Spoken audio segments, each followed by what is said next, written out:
Well, hey there, all you beautiful Texans. Welcome back to the James Show. It's News Talk 820 WBAP, now on FM at 93.3. Let's go, I think. I don't know about you people sometimes. I know you're cool. There's a lot of people who send me emails, and please, I'm not trying to discourage anyone from sending me news tips or, if you think something would be cool for the show, by all means, send it in a Facebook message or james@wbap.com. And really, I don't get that many emails today that I read all of them. I read everything you send me. I don't respond to everything because I don't have that much time. But I'm not so big that I can't read. Okay, so this is different. Never before in the span of 24 hours have people sent me the same story that's not in the headlines. Period, point blank, in the story. This hasn't been on Fox News. This hasn't been on MSNBC or CNN or our local channels here. Why y'all keep sending me the story about this doctor in Arkansas who's caught on his own surveillance camera? Apparently, he's not a big fan of wearing clothes in the office, and I'll just use a metaphor here because there may be kids in the car. He's whipping his mule, like in front of his employees. Like there's the women that work in the office. I don't know if they're processing like insurance paperwork or whatever, but why are you sending me this? Yes, it's a funny story. Yes, it's interesting, but I have nothing to add to that. I'm not sure if that is James Show material because I don't remember talking about Dr. Spanky or whatever. I don't have any analogs of this story. Why do you think of me? That's the problem. Why do you think of me when you see that story? I don't know. I appreciate you sending the story. I'm just not going to do it on the show. I have nothing to add to that, and I don't want to be the Spanky show. That's not what we talk about here. We do important analysis about the issues that affect you the most. So with my next guest, Blonde Kamala. I mean, I try and be all serious here, and then my next guest is Blonde Kamala. My least favorite guest. Welcome back to the show. Well, mahalo. What are you, in Hawaii now? This is your first time being on the show since you lost the election.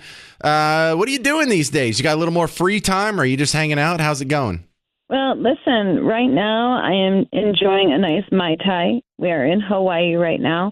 And, somebody just mentioned that I'm still vice president. So, whoops. Oh. Oh, well, what can I say, right? Well, let's go ahead and start talking about the next phase of Kamala Harris's life. You've had quite a career. You started out as a prosecutor, then attorney general, then you were in the Senate for a couple of years, then 4 years as vice president. What do you do after this? Do you go back to the Senate? What do you do? Well, here's the thing, James. The sky is the limit, right? Checking out some brand collabs. Brand collabs?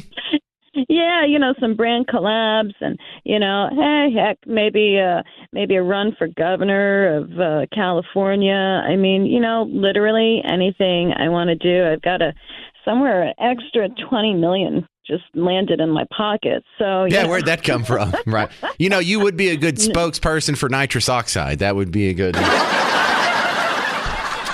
Blonde Kamala, what do you attribute your loss to? Why do you think voters chose Trump over you on Election Day? Well, and let me be clear, okay? I didn't lose the election, right?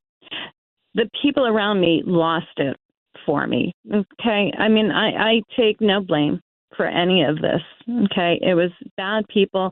And, first and foremost, really, it was Trump. I blame Trump, okay, and his voters because they're literally the worst, okay? That's it, literally the worst? Literally the worst. They're probably literally Hitler, probably worse than Hitler, I imagine.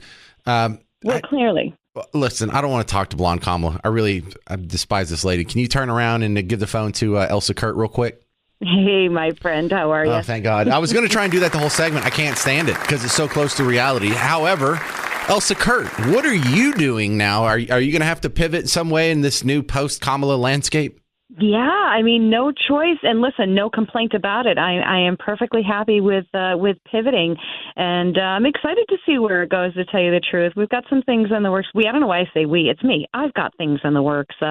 I've been asked on both sides for doing a Melania for a while now. So who knows? Maybe we'll see some Melanias come up. But I can guarantee it will not be a mockery. It will be a tribute. Very, very different vibe we'll have.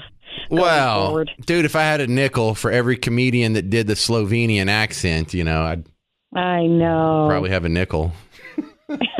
Does anyone do a Melania?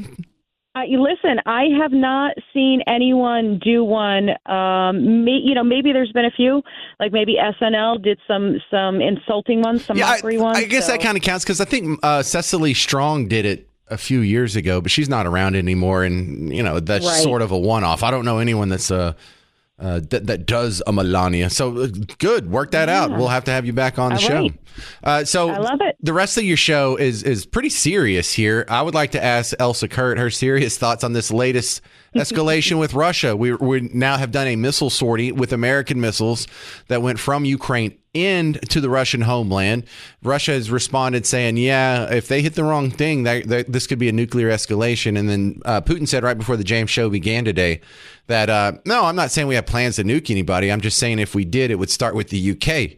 So this is some scary. Yeah, delicate ground we're treading on here. Your thoughts, Elsa?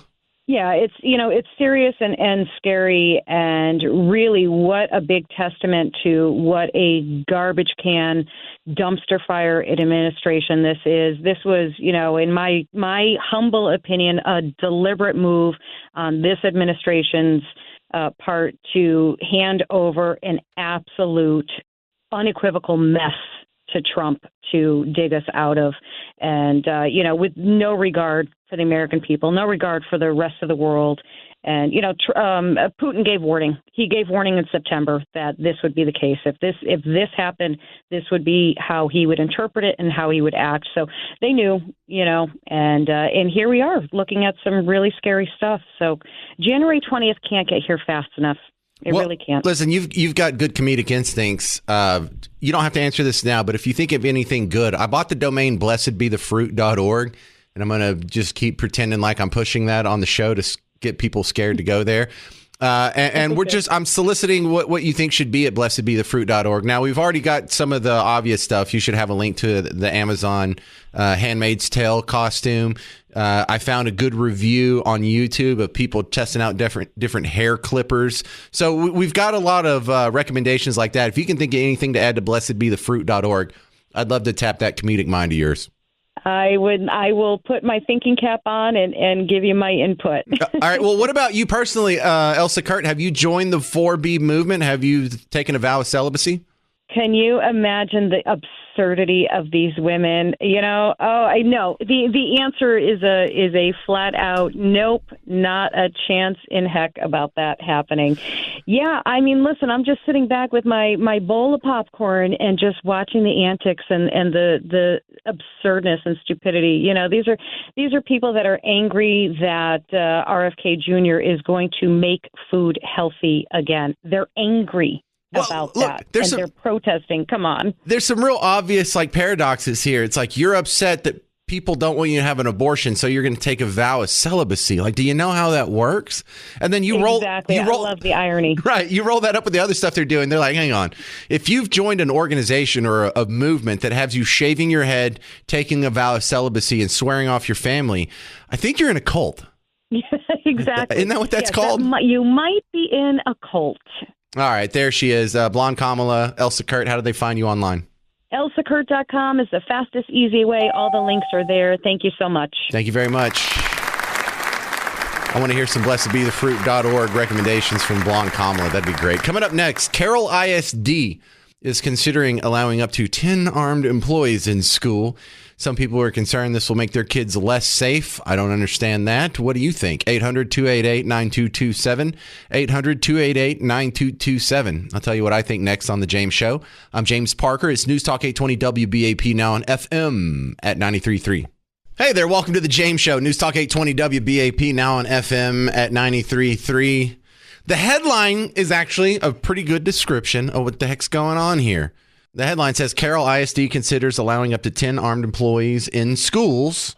And of course, now the big discussion for us to have is, will this make your kids safer?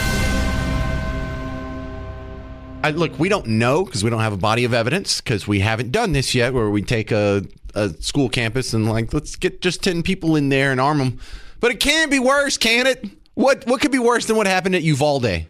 What could be worse than what happened at Sandy Hook or these Parkland shootings that we have to hear about? Can we at least try this? What do they do at private schools? You ever wonder about that? Because so many of the complaints that I hear about schools are really complaint about public schools. So many of the complaints I hear about universities are complaints about the public aspect of universities. So many of the symptoms that you're trying to deal with have their root disease in the fact that there's public schools. And it's not just schooling. Wasn't that gentrification we were talking about yesterday? One of the complaints about gentrification is you have some people who have been in a neighborhood for, maybe generations, and they get priced out because people come in, start upscaling the place. And even though they don't have any new income or anything changes, their property value goes up, and then they have to pay super duper taxes, and they have to sell and go somewhere else. And that neighborhood necessarily goes away. They lose their neighborhood. Well, wouldn't that problem cease if we got rid of public schools and, we're leaning on the property taxes for that? Did you think about that? But also, if you get rid of public schools and everyone's choosing different private schools, we could have a private school that had no armed guards. We could have a private school that had 10 armed guards. We could have a private school that said, I don't know how many armed guards are in here, and I don't think you want to come in and find out.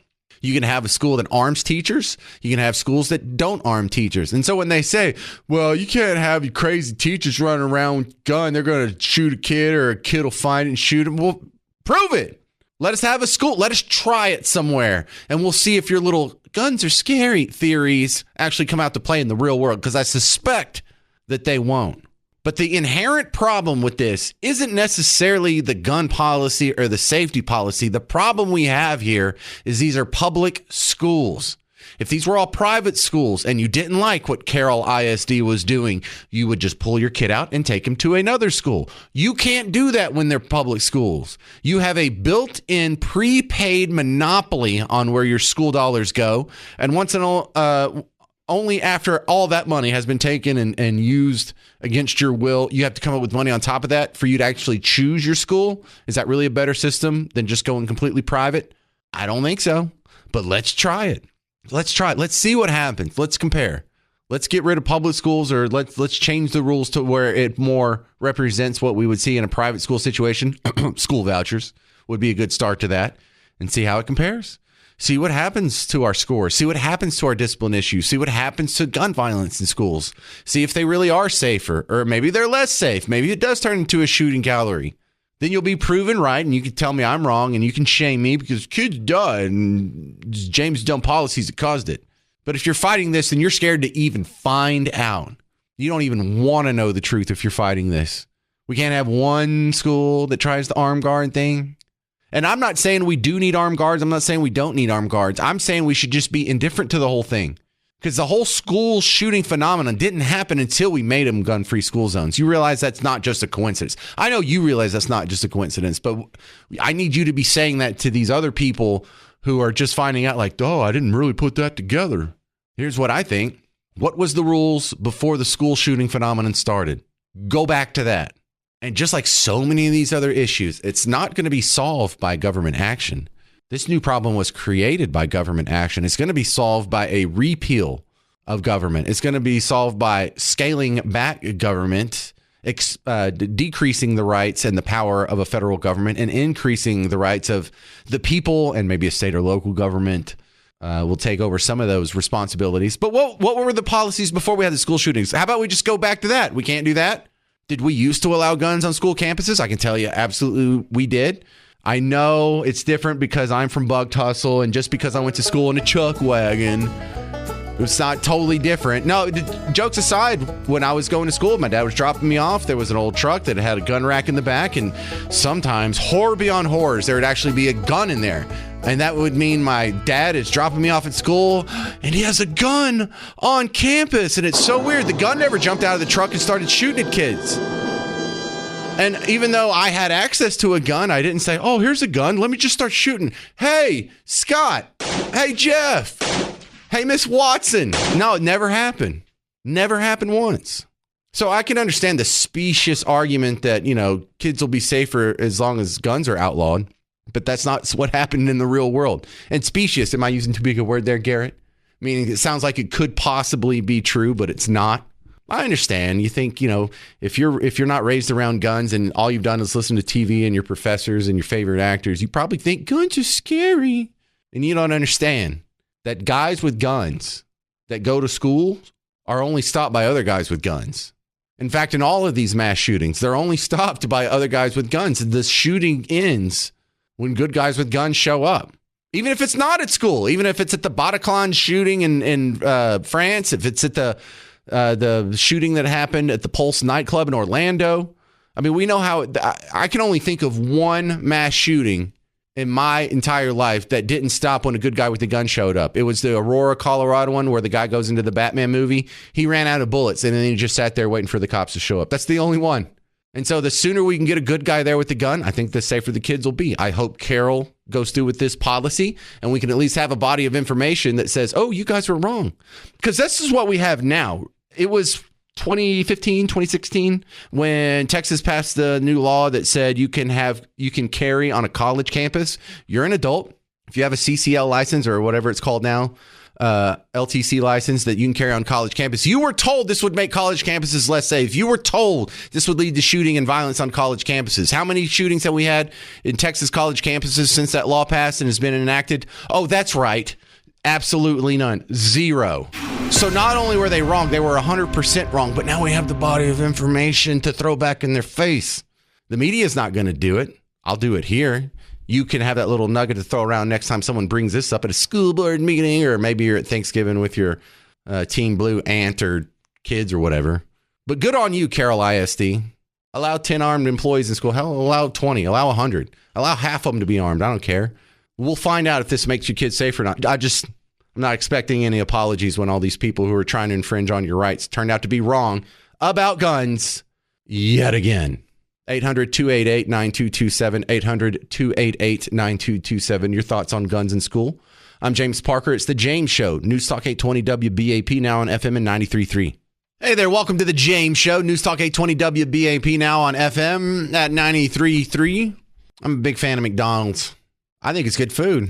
People complain. RFK is probably not that big of a fan, and maybe they're going to do something about it. But I don't mind a good preservative. I don't mind good seed oils. I don't mind some trans fats, a little extra sodium. Big fan. It's a very huge part of America, not just the story, the business, but the global reach. One of the great markers in economic history is when that first McDonald's opened in Moscow. Because I tell you, that's the day, my friends, that the United States won the Cold War over the Soviet Union. There wasn't a bomb that was dropped. There wasn't a treaty that was signed. No one turned over their sword. It was the domination demonstrated by McDonald's being in Moscow. Well, McDonald's, for whatever reason, I don't know if they just ticked off the wrong people in the federal government, but a couple of investigations. One, they were being investigated for price gouging, and there was a letter sent to them, threatening letter by a cabal of senators. The other one was an E. coli outbreak, which I'm still not 100% sure is connected to McDonald's.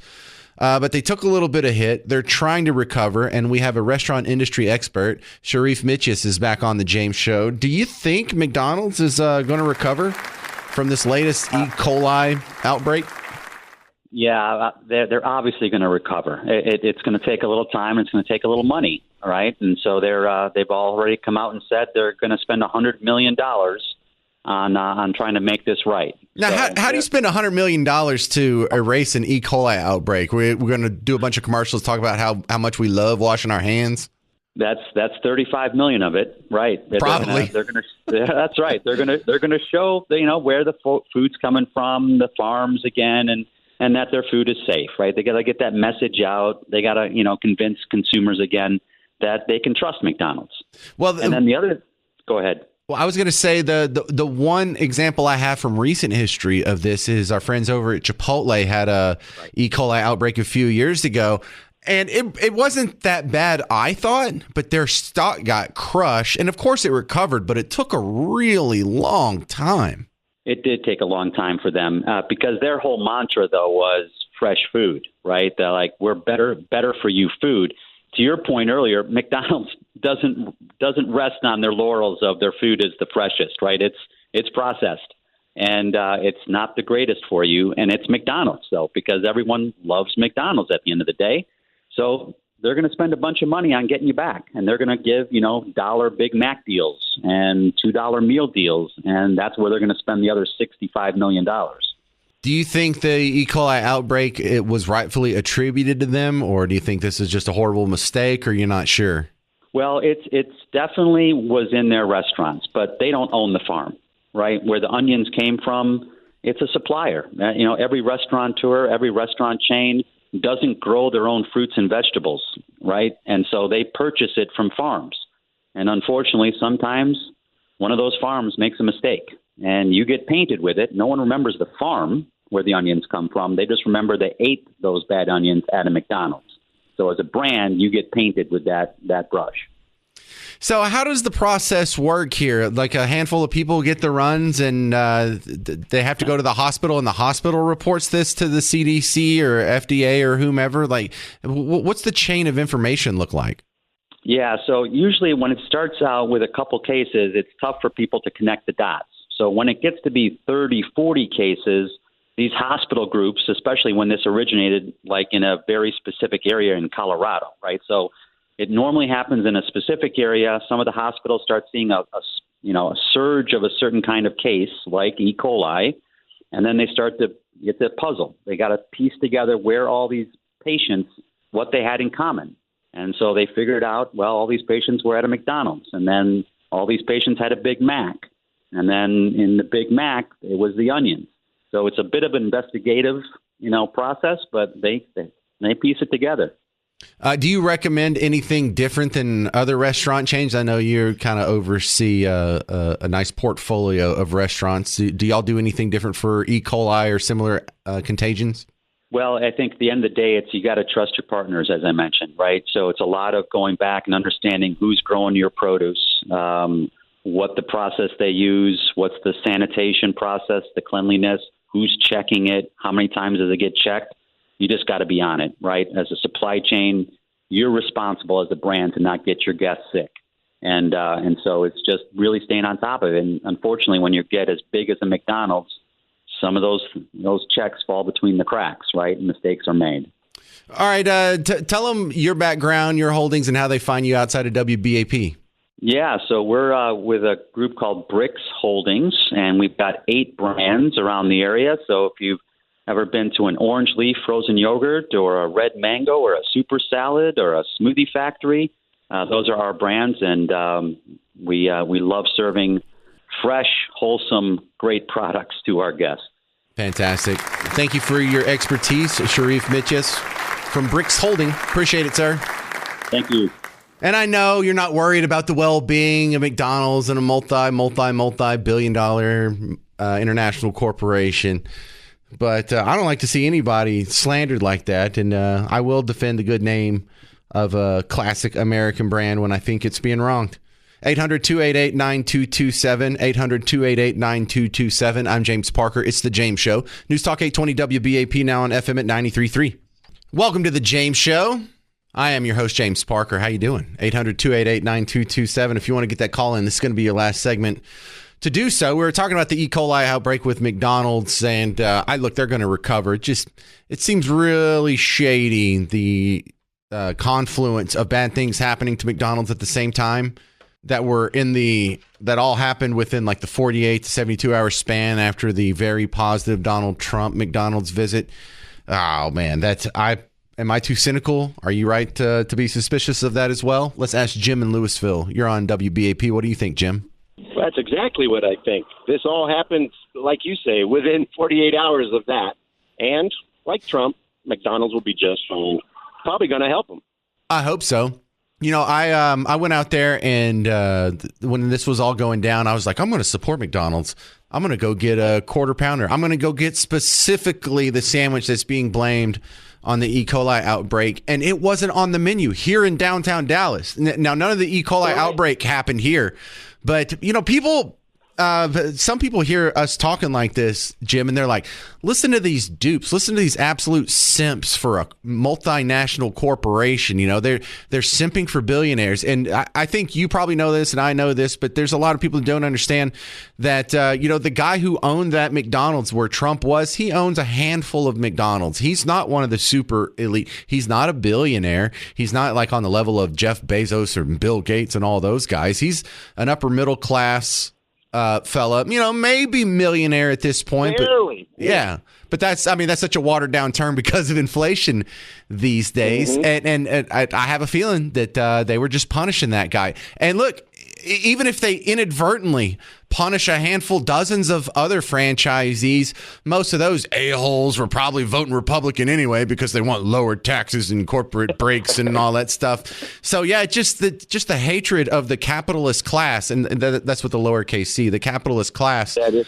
That's something that it's just shameful. It's just economic illiteracy that leads into this weird hatred. Yep, I agree. And the first thing I did was go get me a Big Mac because, like you said, they didn't have the quarter pounder. Hey, before I go, can I give a shout out to anybody that's stuck on this Louisville toll bridge right now? If I heard someone honk, I would do that. Oh, yeah, but there's like a 30-second delay, so I'm not going to wait around for that. But in about 25 seconds, if you hear some honks, you'll know that was some of our friends. There you go. Have fun on the tollway. I love a good traffic jam. That's the captive audience for me, baby. I hope y'all are stuck in traffic every day until 5, and then boom, it breaks up and you can go right home. 3 hours of traffic would be perfect for me. Just get in the road at 2, see what happens. All right, a couple stories I wanted to run by you before I get out of here. One of them, I'm not going to spend a whole lot of time on this. It's just something that this is really starting to add up. I saw this on WFAA.com. They're our news partner. This isn't a criticism of them. This is just a larger narrative that, most platforms get swept up in. Check out this headline. A black custodian was beloved at a North Texas church, but he wasn't allowed to worship there. Oh, man. That sounds racist. That's ugly. We got to put a stop to that. Where's this happening? What is this? Well, this is at the Broadway Baptist Church. It's like, oh, my goodness. Broadway Baptist Church. Get it together. This is 2024. We don't care what color you are if you're going to come into a Baptist church. Oh, no. This actually happened 100 years ago. What? Hang on a second. Oh, my God.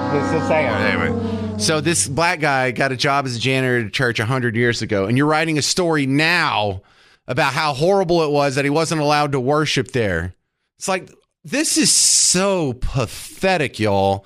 The demand for racism just so far outstripped the supply that you've got to go to 1924 to give the people their daily reminder that white people are evil.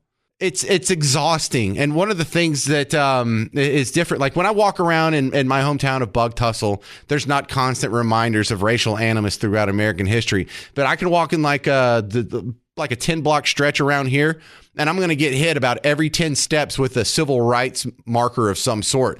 Like, walk downtown in downtown Dallas. It was like, hey, here's a historical marker.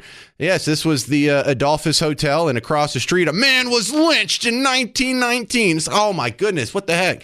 And then you walk past the little train stop, and there's like a statue of Rosa Parks sitting on a bus seat in the middle of where you wait on the bus. Oh, that's a nice reminder. So you can have a constant reminder of racial hatred right next to you while you're waiting for the train to transfer you to the bus. That's cool.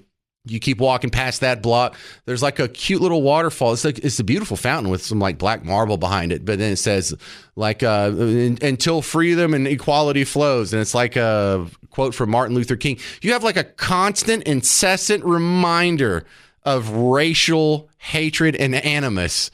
And that's not the experience that you and I go through. You're going to go through your whole day today, just like yesterday and the 1,000 days before it, without you hearing anybody so much as mention a racial slur. But you turn on the TV and they got to act like it's Mississippi burning 1951 or whenever that story happened. It's exhausting. It's totally manufactured. The races in America get together better than any mixed population in world and human history. This is the best, most integrated society, most successfully integrated society we've ever seen. But you have to, repaint it like that? And the ugly part is they're repainting it like this is a stain on American history. No, those weren't Republican policies that had Rosa Parks sitting in the back of the bus. That wasn't Republicans that were so rabidly racist that they were lynching otherwise innocent black men during the height of segregation and Jim Crow. You're not tearing down statues. Nathan Bedford Forrest, the guy who started the KKK, he was a registered Democrat. Jefferson Davis, you're renaming streets named after him. He was a Democrat. You're erasing the ugly parts of Democrat history. Thank you very much. Anyway, that concludes today's TED Talk. I am looking forward to your suggestions for blessedbethefruit.org. If you got anything you think I should add to that home, because we're turning this, the James Show, this is going to be your home for Project 2025 implementation and traffic on the ones. So send it to me, James, at WBAP.com. If they're going to freak out, we're going to enjoy that too. Also coming up, just like less than a week away, Lewis Black, the comedic legend, is going to be at the Majestic Theater November 24th. You can get tickets at livenation.com, or that's another one of our giveaways. Text Lewis, Lewis, to 800-288-9227 for your chance to win Lewis Black tickets. I'm James Parker. This has been The James Show on News Talk 820 WBAP, now on FM at 93.3.